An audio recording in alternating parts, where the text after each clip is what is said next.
একটি সফল গণ অভ্যুত্থানের নেতৃত্ব দিয়েছে, জনমানুষকে একটি বৈষম্যহীন সমাজ প্রতিষ্ঠার স্বপ্ন দেখিয়েছে।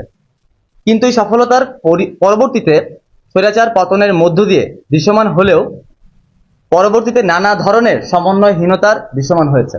আমরা এই বিষয়ে একমত হয়েছি যে মূল পয়েন্ট, আমাদের পদত্যাগ করার মূল পয়েন্ট হচ্ছে সমন্বয়ক হিসেবে আমাদের থাকার কোনো প্রয়োজন নাই। কারণ আমাদের কর্মসূচি শেষ, আমাদের বিজয় এসে গিয়েছে, এখন প্রশাসন এসেছে, একটা তত্ত্বাবধায়ক সরকার এসে, অন্তর্বর্তীকালীন সরকার এসেছে, আমাদের এখন কোনো দায়িত্ব নেওয়ার দরকার নাই। আমরা মনে করি সমন্বয়করা আমাদের সাথে সৎ নন। ক্যাম্পাস সংস্কারের কাজে শিক্ষার্থীদের অংশগ্রহণ নিশ্চিতে তারা তৎপর নন। আমরা সাধারণ শিক্ষার্থীদের উদ্বেগকে গুরুত্বপূর্ণ মনে করি ও সাধারণ শিক্ষার্থীদের মতামতকে সম্মান জানাই। তাই আমরা সকলে মিলে এই 5 জন নিজ নিজ সমন্বয়ক পদ থেকে পদত্যাগের ঘোষণা করছি।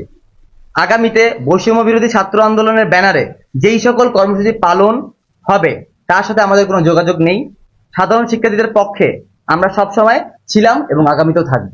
অর্ধেক পাউডারে দ্বিগুণ উজ্জ্বলতা, নতুন রিন অ্যাডভান্সড অর্ধেক পাউডারে দ্বিগুণ উজ্জ্বলতা। আন্দোলন চলাকালীন সময়ে 24 সমন্বয়ক সংখ্যা ছিল 22 জন।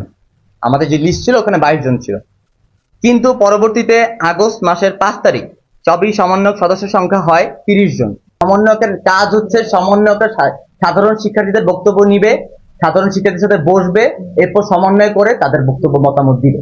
কিন্তু তারা আমাদের সাথে বসছে না, তারা তাদের শহরের যে কর্মসূচি সেটা পালন করতেছে।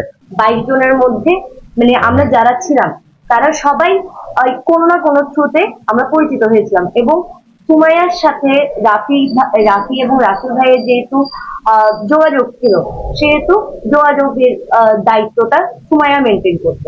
5 তারিখে কমিটি যেটা দিচ্ছে এই বিষয়ে আমি ক্লিয়ার না, এবং আমি নিজেও জানি না।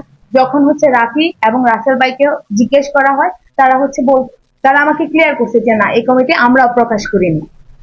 তাহলে আমার প্রশ্ন ছিল যে এই কমিটি তাহলে আসছে কোথা থেকে, এটারও তারা কোনো উত্তর দিতে পারে না। আমরা এই সমন্বয়হীনতাটা চাচ্ছি না বলেই পদত্যাগ করছি। বাকি উত্তর আমরা আশা করি আপনারা